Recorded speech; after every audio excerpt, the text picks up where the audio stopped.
3장 1절 보면 내 아들아 나의 법을 잊어버리지 말고 내 마음으로 나의 명령을 지키라라고 합니다. 성경에서는 그 은혜와 축복을 받는 비결은 단순합니다.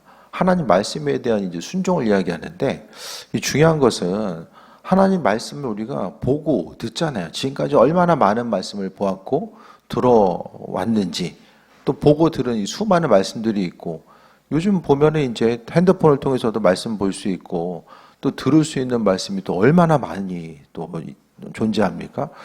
그 보고 듣고 하는 말씀이 있는데, 그러면은 그 수없이 보고 들은 말씀이 내 삶의 여정 가운데, 일상생활 가운데 얼마만큼의 그 일부분으로 자리 잡고 있는지를 좀 돌아봐야만 합니다. 하나님 말씀이 존귀하고 수없이 계속해서 보고 듣고 읽어도 그 말씀이 내 삶의 여정 가운데 일부분이 되는 거.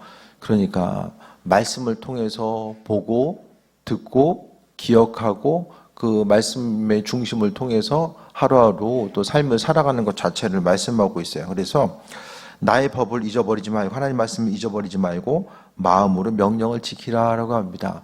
우리는요, 말씀을 아는 것하고 지키는 것이 분리되어 있잖아요. 근데 성경은 말씀을 들으라 하면은 지키는 것과 하나로 연결되어서 말씀하고 있어요. 그래서 말씀을 들으라는 것은 지키는 것과 하나로 이스라엘 민족들은 생각했습니다. 그래서 말씀을 듣고 지켜 나아가는 것에 있어서의 마음에 중심을 두고 나아가는 거고요. 결국 삶을 살아가면서 그 지혜가 있어야 되잖아요. 행함에 있어서도 지혜가 있어야 되고 또 말을 함에 있어서도 지혜가 있어줘야 됩니다. 주님 허락하신 은혜와 그 지혜가 있는 것, 그 지혜를 통해서 보고 듣고 말하고, 똑같은 말을 한다라고 할지라도 지혜로 이야기하고 또 행하는 것 자체도 주님 주신 지혜로 말미암아 움직이고 말하고 나아가는 부분들에 대해서 말씀합니다. 주변에서 좀 지혜하면 생각나는 사람이 있습니까? 아, 저 사람 참 지혜로운 사람이야. 좀 있으세요? 네. 말을 하고자 했을 때에 그 지혜가 담겨져 있는 사람. 그래서 누군가가 나를 생각했을 때에 저 사람 참 지혜로운 사람이야 라고 이야기할 수 있는 거. 그러니까 주변에서 보면요, 참 칭찬만 잘해도 주변 어디서든지 간에 인정받는 그 지혜로운 삶을 살아갈 수 있는 것 같아요. 그래서 다른 사람이 나를 생각하기에도, 다른 어떤 분들도 우리는 그냥 있는 그대로를 이야기하고 판단하면서 생각하고 말하기가 이제 쉽지 않나요? 하지만 그 상황 가운데서 한 가지 돌아봤을 때에 좀 칭찬의 말을 해줄 수 있는 것. 그 한 사람을 바라보면서 어떤 칭찬의 말을 할 수 있을까? 그것도 또한 주님의 지혜가 있는 거. 왜냐하면 주님의 지혜가 있어야지만이 그 한 사람 한 사람의 내면에 있는 것들이 무엇인지를 알고 그 내면에 있는 것들이 밖으로 표출되어서 그 은혜 가운데 충만함이 이루어질 수 있기 때문에 그렇습니다. 그래서 마음으로 명령을 지키라라고 합니다. 성경은 계속해서 지켜야 돼요. 그러니까 말씀을 지키기 위해서는 혼자 있어서는 안 되고 이 공동체가 중요합니다. 교회 공동체, 신앙 공동체가 그래서 정말 중요한 거예요.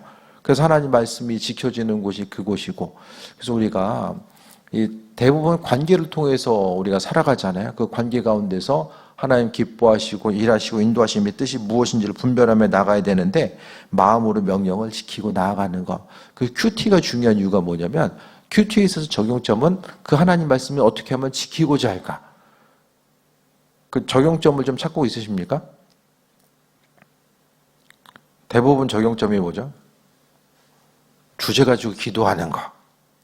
기도는 그냥 기본적으로 하지 마시고 하시고 그 다음에 적용점을 좀 구체적으로 찾아보는 게 중요할 것 같아요. 좀 적극적으로 적용점을 찾아보려고 하다 보면 그 안에서의 하나님 말씀이 뿌리가 되어서 또 적용하고 움직이고 반응할 수 있는 은혜들을 경험하게 됩니다. 그래서 명령을 지키고자 했을 때 하나님께 주신 은혜가 있어요. 2절에 볼까요? 그리하면 그것이 내가 장수하여 만회를 누리며 평강을 더하게 하리라 라고 합니다. 오래 사는데 평강이 없으면 오래 사는 것이 무슨 소용이 있겠습니까? 장수의 복을 허락하시는데 하나님께서 평강을 더하신다라는 거. 하나님 말씀을 지키고 나아가는 이들에게 하나님이 주시는 은혜와 평강함으로 마음을 채우시고 인도하신다라고 말씀하고 있어요. 그래서 장수하여 평강을 더하게 하신다라고 말씀하고 있습니다. 그래서 무엇보다도 하나님이 마음과 생각을 지키시고 평안함으로 함께 하시는 부분들이 있는 거예요. 그래서 성경 말씀을 지키고자 하는 것도 말씀대로 적용하고자 하는 한 사람 한 사람에게 주님께서 마음에 평강과 은혜로서 역사하신다라고 말씀하고 있습니다. 그래서 우리가 무엇을 하든지 간에 아버지 기뻐하시는 삶을 살아가게 되고 내 마음속에 있어서 기쁨과 평강함이 없을 때 뭘 해야 됩니까?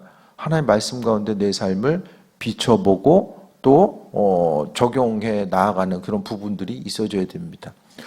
그래서 항상 우리가 날마다 누리고 있는 부분에 있어서는 이제 잘 모르잖아요. 겉으로 보기에는 다 이제 기쁘어 보이고 평안해 보이는 부분들이 있잖아요. 근데 그 겉으로 보이는 그렇지만 마음속에 다들 또 어려움들이 있고 그 어려움들을 어떻게 이기고 나아갈 수 있을까를 또 돌아보면서 승리하는 삶을 살아가야 되는데 육신에 있어서의 생각보다 목사님들이 건강 안 좋으신 분들이 많이 있더라고요. 보니까 감리사님 한 분은 저보다 한 3살 정도 많은데 일어나서 2시간 동안 집중적으로 일을 해야 된대요. 그 다음부터는 좀 이렇게 좀 방전이 좀 쉽게 오나 봐요. 겉보기에는 멀쩡한데 좀 뭔가 좀 이렇게 체력적으로 보면은 50대인데 거의 이제 70대 체력을 갖고 있는 분들도 좀 계신 것 같고 뭐 여러 가지 뭐 내면적으로 여러 가지 상황들이 있겠지만은 어쨌든 이 목회 가운데서도 하나님 주신 평강함과 은혜와 기쁨들이 있어져야 되는데 그 평강함을 누리지 못한다라고 한다면 또 여러 가지 부분에 있어서의 또 어려움들이 계속되고 또 그 안에서 스트레스가 이제 계속 쌓이다 보면은 또 이 본질적인 기쁨에 대해서 잃어버리면서 살아가게 되는 경우들도 많이 있고요. 그래서 무엇보다도 항상 하나님 주신 평강함을 누리면서 살아가는 것, 평강함을 누리기 위해서는 받은 은혜가 무엇인지를 기억하면서 나아가는 거죠. 받은 은혜를 가지고 나아가는 부분들도 또 말씀합니다. 3절 볼까요? 인자와 진리가 내게서 떠나지 말게 하고 그것을 내 목에 매며 마음판에 새기라. 하나님 말씀을 구체적으로 적용하는 방법을 2가지 이야기하고 있어요. 목에 매려, 목에. 목에 매는 거가 뭐죠? 목에 매고 또 마음판에 새기라는 거. 뭐 십자가 목걸이 하고 다니라는 거예요? 목에 매라는 게? 항상 주의 말씀을 기억하는 것이고 마음판에 새기는 거예요. 마음판에 새기는 거. 그러니까 우리가 삶을 살아가면서 항상 좀 중심을 둬야 되는 것은 하나님을 기쁘시게 해드리는 삶, 그것은요 주님은 날마다 의식해야 돼요. 오늘 하루를 살아가면서 내가 생각하는 거, 내가 말하는 거, 이 모든 것 가운데서 주님을 얼마나 의식하면서 삶을 살아가는가. 어떻게 주님 좀 생각을 하셨습니까? 오늘 하루를 살아감에 있어서. 하나님 말씀, 인자와 진리가 또 그리스도 예수잖아요. 주님에 대해서 떠나지 말고, 내게서 떠나지 말고 내 목에 매며 마음판에 새기라라고 합니다. 서두에 이야기했던 것처럼 내 신앙의 영역들과 또 우리 일상생활을 살아가는 것.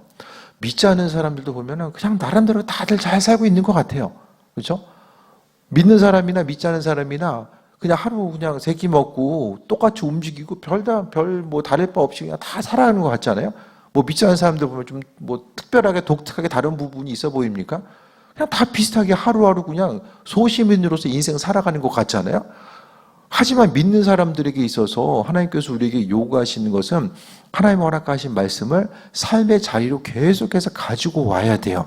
그 삶의 자리로 가지고 와야지만이 삶을 통해서 내 안에서 그리스도 예수 주님이 드러나게 되고 또 우리는 스스로 날마다 스스로의 그 존재를 드러내고 싶고 인정받고자 하는 마음들이 있거든요.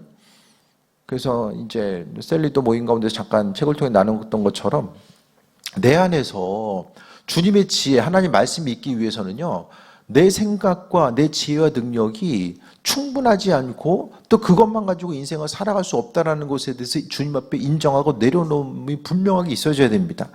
내 가지고 있는 것이 너무나도 강하면 하나님의 말씀이 내 안에서 심겨서 열매 맺을 수가 없어요. 마치 돌밭에 뿌려진 씨앗처럼 내 마음밭이 돌밭이면 하나님의 말씀이 뿌려졌을 때에 그것이 자라서 열매 맺고 풍성함을 이룰 수가 없다라는 거예요. 그렇기 때문에 내가 그동안 경험해 왔던 거, 그동안 수없이 경험해왔던 그 부분이 정말 주님 마음에 합한 것인가? 내가 잘할 수 있는 부분들, 내가 경험했던 것들, 그 여러 가지 것들이 있잖아요. 내 성향과 성품과 지식과 능력과 또 내가 할 수 있다라고 생각하고 내가 두 손에 가지고 있는 수많은 것들, 그 모든 것들이 있다라고 할지라도 그것을 주님의 말씀의 능력에 대해서 생각하고 신뢰하면서 내가 가지고 있는 것들을 하나하나 내려놓는 작업들이 이루어졌을 때에 그때서야 주께서 내 삶을 통해서 풍성하게 역사하시고 인도하심을 경험하면서 삶을 살아가게 됩니다. 결국 신앙생활은 관계에 승리해야 돼요. 하나님과의 관계에 승리해야 되고 주변 사람들과의 관계에 승리해야만 합니다. 주변 사람들이 나를 생각했을 때, 그리스도인으로서 나를 생각했을 때에 항상 어떤 이미지를 가지고 나를 바라보는가를 돌아봤을 때에 주님의 사랑과 은혜 가운데 나 자신의 낮음과 아버지의 능력을 가지고 삶을 살아가는 그 기쁨과 겸손함 가지고 삶을 살아가는 부분들이 중요하지 않을까. 그래서 이번에 이제 감리사회연수 가운데서도 뭐 다른 것보다도 좀 이 사람을 알아가는 과정이 되게 중요하잖아요. 대화하면서 사람을 알아가고 또 그 가운데서 정말 보면 이렇게 참 배울 것이 많은 분들이 많이 계시더라고요. 정말 겸손하게 또 쓰임 받고 또 교회 가운데서 정말 성도들에게 모범이 되기 위해서 마음의 중심을 두고 나아가는 분들도 정말 좀 많이 계신 것 같고, 그러니까 그 모든 일들 가운데서 내 생각과 내가 잘할 수 있는 부분이 있지만 그것만 내세우는 것이 아니라 아버지께서 주인 되셔서 하실 것에 대해 소망 가지고 나아가는 거죠. 결국 성경 말씀을 왜 읽는 거죠? 하나님 말씀 왜 보는 거죠? 성경을 보면요, 말씀은 하나님 자신이거든요. 하나님 자신이 성경 그 말씀은 하나님 자신이 이야기하는 거예요. 결국 말씀을 읽는다라는 것은 하나님을 존중하는 태도이고, 성경 말씀을 읽는다라는 것은 내 생각과 내 지식 가지고는 삶을 살아갈 수 없음에 대해서 고백하는 것이 바로 신앙생활의 여정이고, 또 말씀을 보게 되는 이유와 목적 또한 거기에 있습니다. 인자와 진리가 내 목에서 떠나지 말고 그것을 목에 매며 마음판에 새겼을 때 하나님께서 어떻게 해주십니까? 그러니까 이게 이제 짝을 이루고 있어요. 3장 1절에 보면 내 아들아 나의 법을 잊어버리지 말고 마음으로 명령을 지키라. 하나님 말씀을 지키고자 했을 때 2절에 나와 있는 것처럼 장수하여 평강을 하나님께서 더하신다라는 기쁨과 소망함과 평강을 더하시겠다는 약속을 하고 계시고, 3절 가운데서는 또 말씀을 마음판에 새기라고 했을 때에 4절을 통해서 뭐라고 말씀하십니까? 그리하면 하나님과 사람 앞에서 은총과 귀중히 여김을 받으리라고 합니다. 우리가 스스로 높여지려고 하고 머리를 들려고 해서 하나님께서 우리를 귀하게 여기시고 높여주시는 것이 아니라 오늘 말씀 그대로 하나님 말씀이 마음판에 새겨지고자 했을 때에 무슨 말을 해야 될까? 항상 무슨 말을 해야 될까? 또 어떻게 기도를 하든 말씀을 보든지 간에 무슨 말을 어떻게 해야 될까? 그것에 대해서 주님께서 지혜와 능력으로 함께 하시는 것들에 대해서 경험하면서 나아가게 되는 거죠. 그랬을 때 주님이 말씀 가운데서 귀중히, 은총과 귀중히 여김을 받는다라고 이야기합니다. 세상 조건과는 좀 많이 다르잖아요. 세상 가운데서는 어떻게 됩니까? 자기 개발을 계속 해야 돼요. 능력치를 쌓아야 되고 자기 개발을 해야 되고 누군가 나에게 도움을 줄 수 있는 누군가를 또 찾아가야 되고 또 도움을 받기 위해서 무엇인가를 애쓰고 나아가는 세상적인 방법이 있는데, 오늘 성경 말씀 아주 단순합니다. 하나님 말씀을 마음판에 새기고 나아가는 것, 그분을 존중하고 마음판에 새기고자 했을 때에 하나님의 일하심과 인도하심을 경험할 수 있다라고 이야기하거든요. 동의가 되십니까?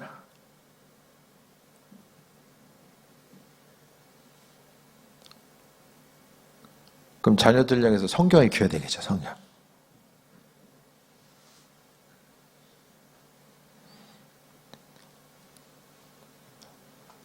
자녀들이 수학 문제집 풀 때가 평안함이 있습니까? 아니면은 성경책 펴고서 읽고 있을 때가 마음이 평안함이 있으세요?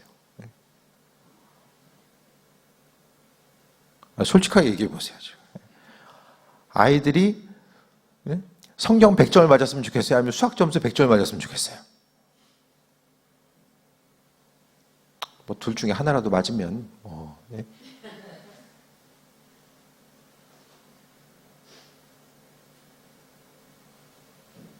잘 생각해 보세요. 그러니까 이것도 마찬가지예요. 하나님 말씀을 삶의 자리로 가져오는 것. 그것에 대한 믿음이 있으면은 열심히 말씀 보겠죠. 하나님께서 높여주신다라는 것, 평강을 더하신다라는 것이 정말 삶을 통해서 믿어지고 그것을 이 말씀을 내 삶의 자리로 가져오게 되면 또 오늘 본문 가운데서 세상적인 뭐 처세술, 방법, 사람을 알아가는 것, 미래를 준비하는 것, 여러 가지 세상에 여러 가지 부분들이 많이 있잖아요.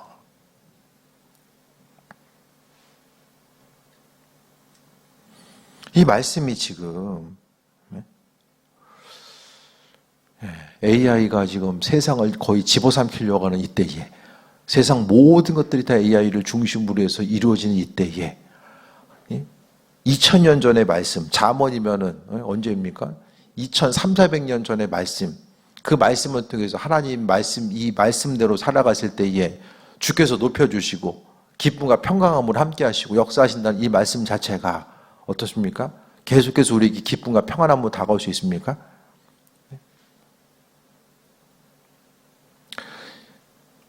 지금은 이제는 대부분 문제가 생기거나 모르면은 AI한테 물어보잖아요. 문제 어려움이 있을 때 성경 펴가지고 답을 찾으려고 좀 힘써 보십니까? 하나님의 말씀을 통해서 좀 발견하려고 힘써 보십니까? 그러니까 하나님 말씀을 향한 우리의 태도. AI는 물어보면 금방 답을 주잖아요. AI가 공감 능력이 생겼어요, 이제는. 사람의 마음을 보고서 공감 능력이 생겼거든요. 계속해서 공감을 해줘요. 지금 사람의 AI랑 대화하면서 답을 얻으려고 하고 지금 이제 밤새 이제 그 AI랑 대화하는 것 자체가 이게 이제 조금 더 가면은 마약 중독보다 더 심각한 중독으로 이어질 거예요. 공감해 주니까 이제 예를 들어서 약간 좀 다른 얘기인데 힘든 얘기 하다 보면은 이제 계속해서 공감을 해주는 거예요. 맞는 것처럼. AI가 너 이거 틀렸어. 이렇게 하면 안 돼. 그것보다는 계속해서 공감을 해주는 거예요. 이렇게 사는 것보다 차라리 죽는 게 낫지 않을까? 그 얘기까지라도 계속해서 공감을 해주는 거예요. AI랑 대화하는 게 지금 문제가 상당히 심각합니다. 조금 이제 수면으로 드러날 거예요. 그렇게 하면 할수록 뭐가 나타나요? 집 밖을 나가지 않아도 가상현실 가운데 이 관계를 형성해 나가요. AI가 버전이 하나만 있는 게 아니잖아요. 너 친구에 대해서 너는 나에게 있어서 이런 친구의 역할을 해줘. 역할 분담을 다 해주잖아요. 그럼 AI를 통해서 조금 더 공감을 해주고 그러니까 AI 가상세계 친구들이 많아지는 거예요. 그러니까 밖에 나가지 않아도 대화하면서 만들어가야 될 그러니까 몸을 부딪히면서 움직이는 것 빼고는 그 안에서 관계를 형성해 나아가고 점점 더 고립돼 나아가는 이런 부분들로 움직이는 거죠. 그러면 AI도 보면은 결국에는 그 기본 데이터가 있잖아요. AI로 하여금 답을 주게 하는 기본 데이터들은 어떻습니까? 하나님 말씀보다는 전혀 상관이 없는 세상적인 데이터들 또 어떤 임상 사례들, 다양한 것들, 세상에 잡다한 것들, 모든 것들이 다 연결되어서 그 안에서 이제 추론해서 나아가는 그런 부분들이 이렇게 생길 텐데, 그러니까 점점 더 세상이 무서워지고 있는 거예요. 우리가 생각하는 것보다 세상에서 무서워지고요. 어떤 확실한 하나님 말씀에 대한 기준과 이 근거가 없이는 이후에는 점점 더 옳고 그름에 대한 기준이 모호해집니다. 교회 안에서도 이 옳고 그름의 기준이 모호해지고요. 세상도 마찬가지예요. 계속해서 모호해져요. 옳다라고 생각하는 부분들이 또 이제 바뀌어지게 되고 지금에 있어서의 이제 앞으로의 부모 세대들 이제 조금 이제 몇 년이 이제 지나가다 보면 코로나 때의 학창 시절을 경험했던 이들이 이제 5년, 6년 지나면 이제 부모 세대가 되고 그 미디어 기계에 있어서 중독되어 있는 세대들이 또 자녀를 낳고 움직이고 나가다 보면 점점 더 세대 자체가 혼란스럽게 나아가게 되고 정답이 무엇인가를 이제는 점점 더 AI를 통해서 정답이 뭐냐? 그럼 AI를 통해서 정답이 뭔가가 진리 체계가 뭔지가 어떻게 나타납니까? 많은 사람들이 옳다라고 생각하고 여기는 그 부분이 이제는 진리 체계가 되는 거예요. 지금 우리가 전쟁의 소식만 무서운 것이 아니라 빠르게 우리도 모르는 사이에 우리의 정신세계와 우리의 내면에 있는 것들이 인공지능에서 계속해서 침투당하고 있고 모든 영역 가운데서 마찬가지입니다. 좀 부담스러운 거, 결정하기 어려운 거 있으면 전부 다 많은 부분에서 지금 이제 1년이 점점 다르거든요. 하지만 성경이 이야기했을 때에 이 성경 말씀, 하나님 말씀을 목에 메고 마음판에 새기려고 하는 이 내용 자체가 우리의 마음속에 얼마나 새겨지는가? 이거는요, 안 해보면 몰라요. 하나님 말씀을 내 삶에 적용해 봤을 때에 그것으로 인해서 어떤 결과치가 경험되어지지 않으면 말씀 자체는 계속해서 마음판이 아니라 머릿속에 맴돌다 보면은 그 말씀은 사라집니다.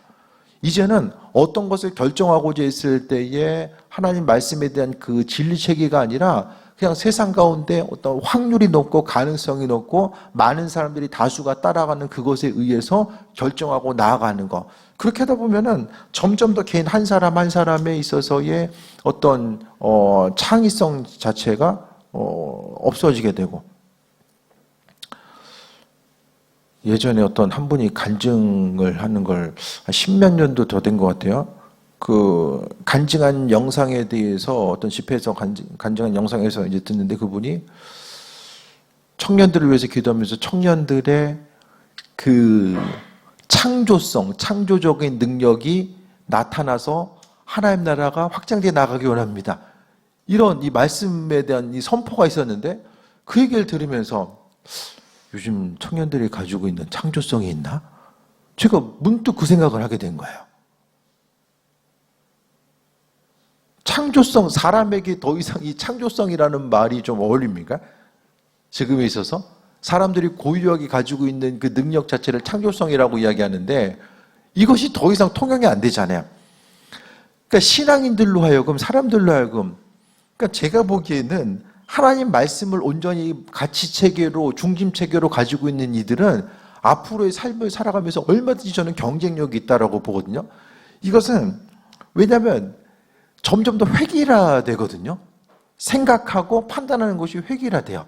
대학에서 레포트를 내라고 했을 때에 점점 더 이제 내용 자체가 이제 비슷하게 이제 나오는 경우들이 점점 더 많아지고, 하지만 이 성경 고대 근동의 지혜이고 또 인류의 역사, 문화 유산이라고 제가 말씀드렸잖아요.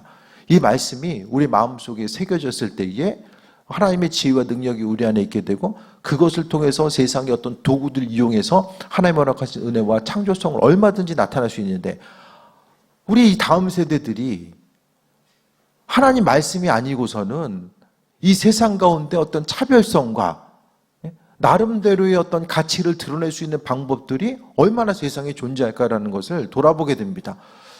그러니까 역으로 생각했을 때에 세상 문명이 빠르게 진화되면 발전할수록 이 말씀이 주는 가치와 능력 자체는 계속해서 더욱더 부각될 수밖에 없지 않나라는 생각을 해보게 되는 거예요.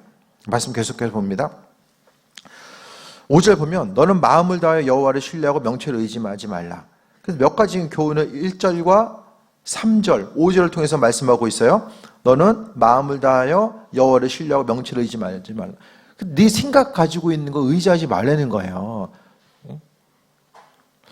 내 생각대로 움직이다 보면 참 주님께서 주인 되십니다라고 고백하는데, 내 생각대로 움직이다 보면 주님할 때 참 죄송할 때가 많이 있잖아요. 내가 주님보다 더 앞서 나가고 인간적인 생각 가지고 먼저 움직이고 나아가고자 했었던 그런 부분들이 하나님 말씀에 비춰보면 우리 생각 가운데 분명히 떠오를 때가 있어요. 아버지께서 잠잠하게 기다리라고 하실 때에 그때는 기다려야 되거든요. 근데 마음이 조급하니까 먼저 움직이고자 하는 모습들이 생겨지는 거예요. 그러니까 내 생각 가지고 끊임없이 그 문제 해결을 위해서 움직이는 거, 어떤 해결해야 될 일들이 있을 때에 우리가 얼마나 기도하면서 준비하고 나아가는가. 주님을 향해서 묻고 답을 얻고 나아가는 거. 그래서요, 하나님 말씀을 신뢰하고 마음판에 새기면서 우리가 잊지 말아야 될 것은 내 명철을 의지하지 말라고 말씀하고 있습니다. 그랬을 때 6절에 너는 범죄를 인정하라, 그리하면 내 길을 지도하시라라고 합니다. 2절에 평강을 더해 주시고요, 4절에 은총과 귀중히 여김을 받게 되고요. 6절에 내 길을 지도하시리라 라고 말씀합니다. 하나님께서 방향성을 인정해 주시는데요. 그러니까 방향성을 하나님께서 잡아주시고 우리의 삶을 인정하시고 함께 하시는 거. 인생 가운데 가장 큰 어려움은 어느 방향으로 어떻게 나아가야 될지를 잘 모르는 것이 어려움이잖아요. 순간적으로 이것이 정말 좋아 보이는데 시간이 지난 이후에 이것이 잘못된 선택이었구나라는 생각을 좀 할 때가 있잖아요. 그러니까 하나님께서 함께 하시는 그 순간순간을 우리가 경험하고 나아가야 되는데 그것에 대해서 내 생각 가지고 나아가는 것. 그래서 오늘도 이제 잠깐 다른 목사님하고 얘기를 나누면서 한 교회가 다른 교회랑 합병할 기회가 있었는데 그냥 머뭇거리다가 인사교역이 이틀 남기고 멈춘 거예요. 멈춘 거예요. 합쳐가지고 교회를 감당해야 되는 부분이 좀 자신이 없었던 것 같아요. 근데 다른 방법도 찾으면 있었는데 그 감리사님이 되게 이제 안타깝게 여기시더라고요. 또 한 군데 있어서는 합친 거예요. 합쳐가지고 원래 있던 교인이 이제 다 나갔어요. 왜냐하면 그 교회에서는 이제 마지막 주에 송구영신 예배를 같이 합쳐서 드렸어요. 근데 첫째 주에 그 원래 있던 교회 교인들이 하나도 없는 거예요. 그 교인들은 목사님 은퇴하시기만 기다렸던 것 같아요. 참 안타까운 케이스죠.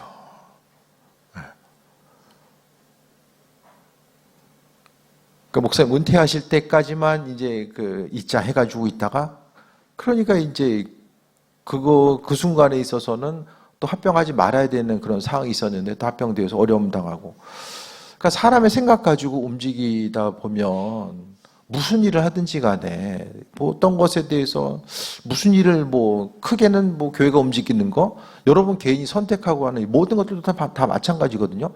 어떤 일을 어떻게 하든지 간에 주님 기뻐하신 일들이 무엇일까에 대해서 생각하고 결정하고 나가야 되는데 우린 그 지혜가 없다라는 거예요. 그러니까 끊임없이 주님 의지할 수밖에 없는 것이고 자녀들의 진로를 놓고 기도하던 또 우리가 앞으로의 삶을 통해서 나아가면서 무슨 일 하든지 간에 하나님께서 기뻐하신 일들이 무엇인지를 분별하며 나아가고자 하는 그 분별력 자체를 하나님 말씀과 좀 씨름하면서 얻을 수 있는 것. 그래서 말씀 자체가 하나님 말씀이 중요하고 좋은 건 다 알아요. 중요하고 좋은 건 아는데 그 다음에 문제잖아요. 그러니까 우리가 그 존귀하신 하나님 말씀을 우리 개개인의 삶의 자리로 얼마큼 가져오는가, 가지고 와서 그 말씀을 적용하는 만큼이 우리에게 지혜가 된다는 거예요. 그러니까 계속 보고 듣는 게 성경을 50독 하든 100독 하든 200독 하든 그 말씀을 적용하지 않으면 무슨 소용이 있습니까? 지식적으로만 알고 있으면은 그 말씀이 우리가 로봇이에요? 말씀이 머릿속에 프로그래밍이 돼가지고 우린 그냥 자연스럽게 저절로 막 몸이 움직여집니까? 말씀 따라서? 그게 아니잖아요. 하나님 말씀이 그만큼 읽고 알고 있다라고 한다면 그 말씀이 체득화돼서 나로 하여금 무슨 말을 하든지 어떤 행동을 하든지 그 부분 자체가 하나님의 영광 가리지 않고 주변 누군가에게 있어서 피해주는 삶이 아니라 누군가에게서 하나님의 영광의 빛을 비출 수 있는 그 존재의 삶을 살아가는 것.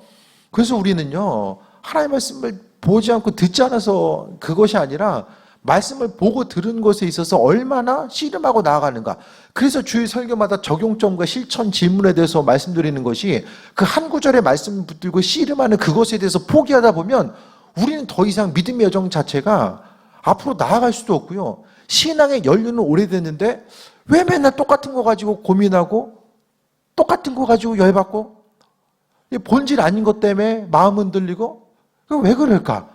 결국 그 싸움을 포기하는 그 순간부터 우리의 신앙의 정체성은 그냥 그 자리에 머무는 거예요. 하지만 날마다 우리의 삶의 여정 가운데 한 구절이라도 붙들고 이 말씀을 통해서 삶을 살아가고자 했을 때 그 말씀이 내 인생 가운데 유익인지 아무런 도움이 되지 않는지 그것은 실천하고 적용해 본 사람만이 그 말씀에 대해서 참된 것인지 아닌지에 대해서 이야기할 수가 있다는 거예요. 기도하는 것도 하나님 어떤 사람들에게 은혜도 하시 기도응답도 마찬가지거든요. 말씀 붙들고 실험해 본 사람들은 하나님께서 우리 그 한 사람 한 사람 말고 어떤 기도 제목을 가지고 어떻게 기도해야 되고 아버지께서 어떻게 일하시는지에 대해서 깨달을 수 있는 그 지혜, 이 성경에 나와 있는 지혜는 성경이 무슨 뜻일까 알 수 있는 지혜도 있지만 그 본질적으로 우리가 하나님과의 관계성을 어떻게 가져가야 되고 사람들과의 관계를 어떻게 가져가야 되는지에 대해서 본질적으로 이야기하는 것이 이 성경에 있어서의 지혜입니다. 7절에 스스로 지혜롭게 여기지 말지어다. 여호와를 경외하며 악을 떠날지어다. 내 명철을 의지하지 말고 스스로 지혜롭게 여기지 말라라고 말씀하고 있잖아요. 그러니까 우리가 가지고 있는 주님 아닌 상태로 내가 가지고 있는 경험과 너 지혜와 지식 자체가 얼마나 이게 한계가 있는 것인지에 대해서 분명히 성경은 이야기하고 있어요. 그래서 7절에 여호와를 지혜롭게 스스로 지혜롭게 여기지 말지어다. 여호와를 경외하며 악을 떠날지어다라고 합니다. 악을 떠나는 게 내 생각대로 주님과는 상관없이 움직이고 판단하는 것이 악이라고 이야기하고 있어요.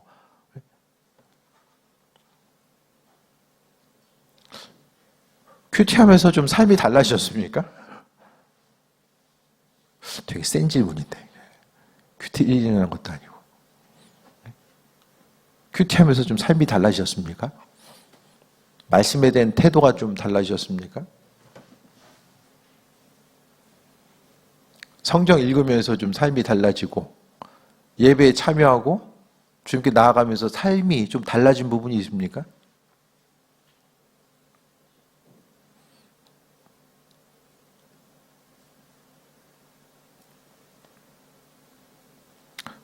김동희 집사님 나가셨어요? 김동희 집사님 그 아는 분 두 분이 왔잖아요. 지난주에. 삶이 너무 달라져가지고 신기해서 온 거예요. 그 사람이 좀 저점이 있고 고점이 있어야 돼. 그렇잖아요? 이 좀 무난한 것보다는 이 극단적인 저점이 있을 때 고점도 경험할 수 있는 이런 부분들이 말이 그렇다는 거야. 뭐 그게 중요한 게 아니라 삶을 통해서 뭔가 좀 한 분이 그런 얘기 하더라고요. 사람이 얼굴이 좀 선해졌다. 얼굴이 선해졌다는 거예요. 야, 이거 얼굴 표정만 바뀌어도 이게 전도가 되는구나. 그런 생각이 들더라고요. 우리 삶의 여정 가운데 뭔가 좀 예수님 믿는 것 자체가 우리 인생에 유익이 되어야 되고 내가 예수님 믿는 것으로 인해서 좀 주변 사람들이 좀 편안해지고 나 때문에 좀 편안해지고 오늘 본문에 나와 있는 것처럼 뭔가 좀 평안함을 얻고 나아가는 거. 우리가 지금 하나님 말씀, 잠언 말씀을 몰라서 듣고 있는 게 아니잖아요. 이 말씀이 존재하신 말씀, 하나님이 그 약속이거든요. 지혜롭게 하고 은혜와 평강으로 함께 하시겠다는 약속의 말씀인데 하나님이 약속하셨어요. 근데 그 약속이 우리가 이게 정말일까? 진실일까?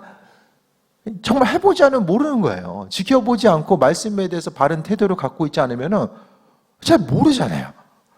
그러니까 이제는 다른 것보다도 하나님 말씀이 능력이 됨을 기억한다면 우리가 그 말씀 가지고 붙들고 나아가는 부분들. 그래서 8절에 이것이 내 몸에 양약이 되어 내 골수를 윤택하게 하리라라고 합니다. 축복의 말씀이 다 들어가 있어요. 축복의 말씀이. 그러니까 성경은 아주 단순해요. 하나님 말씀대로 살아가는 거. 이 반대로 이야기하면 그만큼 하나님 말씀대로 살아가기 힘들다는 거예요. 왜? 내 생각 때문에. 내가 옳다라고 여기는 거, 내가 그동안 살아왔던 그 경험치 때문에, 내 지식과 능력 때문에 하나님 말씀 의지하며 살아갈 수가 없다라는 거예요. 그러니까 결국 말씀대로 살아가는 거, 또 주님 허락하신 은혜와 축복을 가장 방해하는 게 아이러니하지만 나라는 거예요. 나. 내 경험과 내 지혜, 주님보다 앞서 나가려고 하고 마음 급하니까 빨리빨리 결정하려고 하고 주님의 인도하심보다는 눈에 보이지 않는 하나님 말씀보다는 눈에 보이는 그 한 사람 한 사람 의지하고자 하는 그 마음의 생각들, 나에게 도움을 줄 수 있는 누군가, 그 부분이 더 크게 다가오는 것 자체. 그 말씀 붙들고 삶을 살아가는 것은 힘들거든요. 하나님의 말씀을 기초대로 잡고 이것을 적용하면서 붙들고 나아가는 것이 시간이 걸려요. 인내해야 되고요. 힘들어요. 환경은, 상황은 계속해서 빨리빨리 변해가는데 그 말씀 붙들고 기다리는 것이 힘들어요. 그러니까 결국 주님보다 앞서서 판단하고 행동하고 움직이는 거. 기도하지 않고 선택하고, 기도하지 않고 말하고 행동하는 이런 부분들에 대해서 이야기합니다. 몸의 양약이 돼서 골수를 윤택하게 하리라고 합니다. 그 다음에 네 번째가, 첫 번째, 오늘 본문에 네 가지의 권면이 나와 있는데요. 첫 번째가 3장 1절에 있는 것처럼 내 아들아 나의 법을 잊어버리지 말고 마음으로 명령을 지켜라. 3절의 두 번째 명령이 인자와 진리가 내게서 떠나지 말게 하고 그것을 내 목에 매며 마음판에 새기라. 세 번째가 5절에 나와 있는 것처럼 마음을 다하여 여호와를 신뢰하고 명철을 의지하지 말라. 그 다음에 네 번째가 9절에 나오는 것처럼 내 재물과 내 소산의 처음 익은 열매로 여호와를 공경하라. 재물 얘기가 들어있어요. 갑자기 지혜를 얘기하다가 왜 9절에 재물 얘기와 처음 익은 열매를 이야기할까를 생각해 봅니다. 이게 뜬금없이 나열된 것이 아니라 사람으로 하여금 조급하게 행동하고 판단하게 하고 내 생각과 관점, 내 지식을 의지하게 하는 그 많은 부분이 뭐랑 연결돼요? 재물과 연결이 됩니다. 재물에 중심을 두다 보면 마음이 조급해질 수밖에 없고 지혜 있는 것보다는 당장 눈앞에 있는 이득을 취하기 위해서 하나님 말씀과는 상관없는 것을 선택하고 또 사람이 결국 스스로의 지혜와 능력을 생각하고 또 본문에 나와 있는 것처럼 내 명철을 의지하지 말라라고 이야기하잖아요. 그리고 스스로 지혜롭게 여기는 거. 이 많은 부분이 돈과 연결되어 있는 거예요. 주님의 지혜, 그분의 능력으로 살아가야 되는데 사람이 돈을 의지하고 또 돈을 더 소유하기 위해서 주님과의 관계성보다는 내 생각과 경험을 의지하면서 살아가는 것. 하나님 말씀대로 살아가는 것보다 당장 내 손에 줄 수 있는 것 자체가 더 중요하게 여겨지는 그 부분에 대해서 오늘 말씀하고 있습니다. 결국 우리가 이 땅을 살아가면서 기쁘고 평안하게 살아갈 수 있는 것은 더 많은 것을 소유하고 더 많은 것을 가질 수 있어서 또 돈으로 해결할 수 있는 그 부분이 있어서가 아니라 하나님 말씀대로 살아가야 되는데 하나님 말씀대로 우리가 삶을 살아가는 것은 오늘 본문에 나와 있는 것처럼 재물과 내 소산물의 처음 익은 열매로 여호와를 공경하는 것, 하나님의 영광을 나타내는 것과 내가 가지고 있는 소유를 사용하는 것, 이것이 연결이 되었을 때에 10절에 나와 있는 것처럼 내 창고가 가득히 차고 내 포도즙 틀에 새 포도즙이 넘치리라. 영적인 은혜와 충만함과 물질적인 축복 또한 하나님께서 하나님의 방법대로 지혜 있는 자들에게 허락하신다라는 것에 대해서 말씀하고 있습니다. 그래서 무엇보다도 하나님 말씀 가지고 좀 고민하는 이런 과정들이 날마다 좀 선행되어야만 합니다.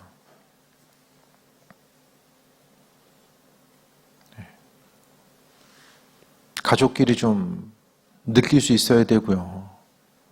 내가 속해 있는 공동체에서 좀 느낄 수 있어야 되고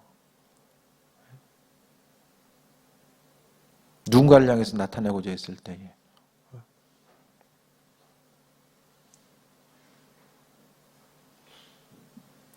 감리사님들 보면 여기 동기들 있잖아요. 그 동기 친구끼리니까 이제 한 감리사님이 이제 같은 다른 분한테 저기 투덜이라고 맨날 투덜한다고 이제 성향이 이게 투덜하는 게 좀 몸에 배신 것 같아요. 뭐 막 나쁜 의도는 아닌데 어쨌든 간에 내면에 있는 것들을 더 많이 이게 표출하는 부분들이 좀 있는 것 같아요. 누군가를 향해서 감사하고 내면에 있는 그 좋은 부분들을 계속해서 드러내주고 나아가는 것. 그것이 우리 본성 가지고는 잘 안 되거든요. 잘 보이질 않아요.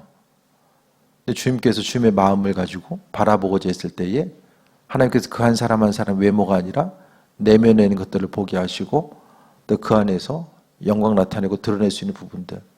그래서 겉으로 드러나는 것만 보고 판단하다 보면 속기 쉬워요. 사단에게 이용당하기가 딱 쉽습니다. 말씀 정리합니다. 하나님 말씀이 지혜이고 그 지혜가 있을 때 축복을 이렇게 많은 이 엄청난 축복을 나열해 주셨어요. 우리가 하루하루의 삶을 살아가면서 주님을 의식하는 거 저도 순간순간 기억해요. 내가 이렇게 행동하는 것이 하나님 보시기엔 어떨까?